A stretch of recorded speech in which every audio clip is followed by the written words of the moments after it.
Pomona Hall, Camden, New Jersey's historic 18th century mansion, was used to film a series of TV cooking programs for Comcast CNH's The Chef's Kitchen.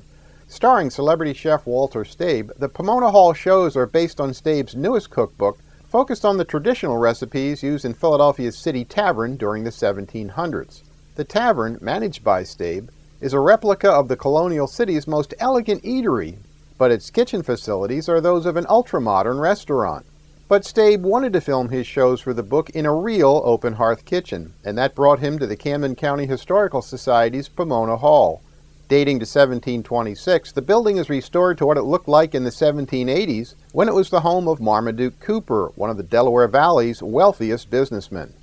Regularly open for tours, Pomona Hall's large 18th century kitchen is the region's largest, fully functional open-hearth cooking facility. Chef Staib has filmed 4 TV shows about open-hearth cooking there. Here's a brief 5-minute excerpt from one of those 30-minute programs.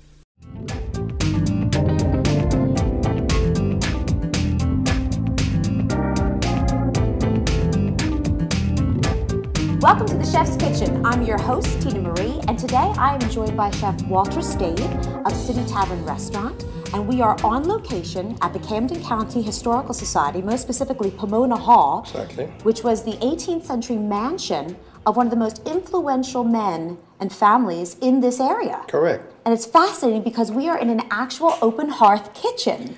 I actually transcend you today to the 18th century. Now, I've been living in the 18th century all my life, you know. You make a good colonial gent. I am, coming back and forth all the time.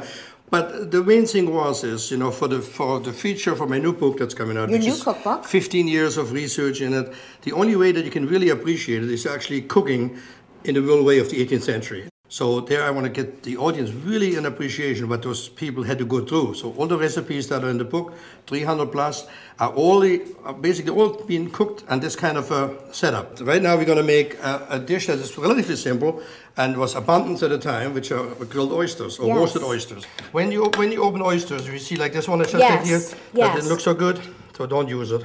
Okay. Because you never know until you open the oysters. Yep, just set them straight when you put them in. Just like so. Make this one here? Yes. So just, I'm going to put a little less white on. I think I overdid it last time. That's all right, no problem. Just a little less. Okay. And some of your seafood seasoning. Oysters, and essentially they're going to roast right on that grate. I'll show you what I'm going to do. Look here, what I'm doing with those, take a look. I've taken them here. There you go. And bringing them right about in here, I would think. So you're placing them a little farther from the fire, more like near so. the coals. More near the coals, see then. it? Just like so. Now these sausages, these are beef sausages, yeah, Walter? all beef. You can use pork, you can use all kinds, it happens to be all beef. And this highlights the German influence in the colonial, in this Philadelphia area, actually, correct? Exactly.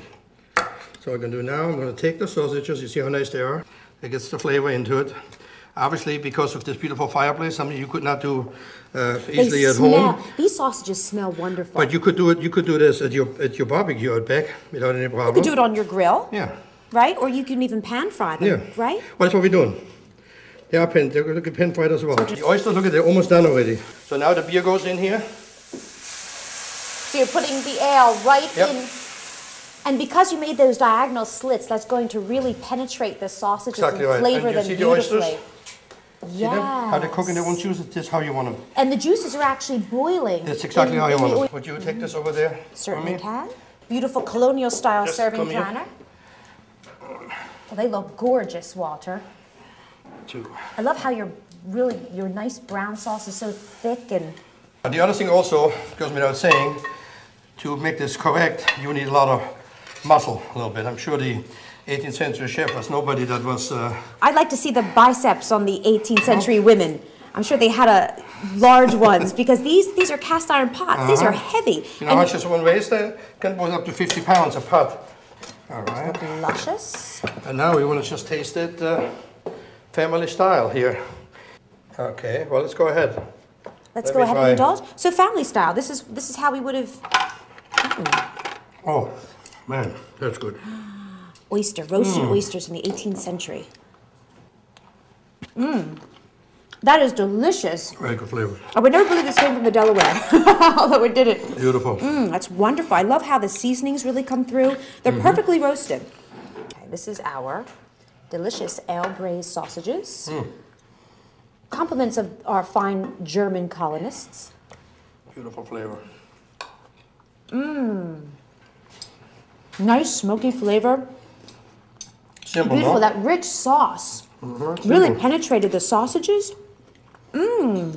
That's wonderful. Okay, well, what do the colonials say? Huzzah. Huzzah. That's right. Huzzah. God save these American colonies. Right.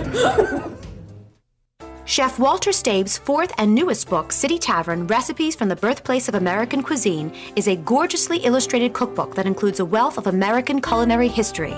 With over 300 luscious, simple-to-make recipes and vibrant color photography, this amazing cookbook will help home chefs recreate the many foods enjoyed by George Washington, John Adams, Thomas Jefferson, and Benjamin Franklin. Visit citytavern.com or call 215-413-1443 to order your copy today.